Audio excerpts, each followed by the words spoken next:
গরুর গোস্তের টিকিয়ার জন্য আমি কাঁচা লঙ্কা কেটে নিলাম, পেঁয়াজ কেটে নিলাম লম্বা লম্বা করে।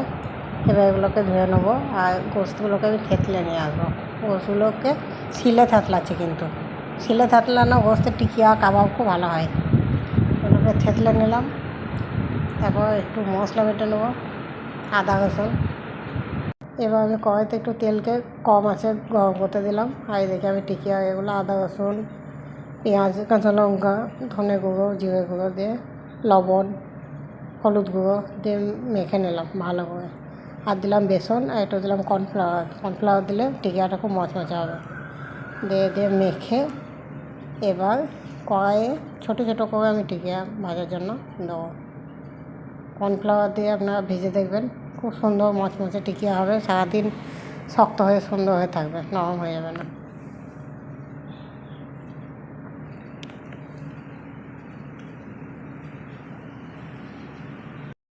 টিকিয়াগুলো কম আছে ভাজবেন, লাল লাল করে দেবেন, খুব ভালো হবে।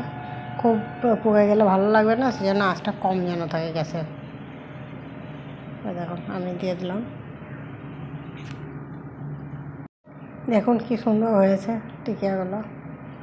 কম আছে লাল লাল করে ভাজা হয়েছে, কম আছে খুব সুন্দর লাল লাল করে ভাজা হয়েছে। দেখুন এই দেখুন, খেয়ে দেখবেন খুব মচমচে।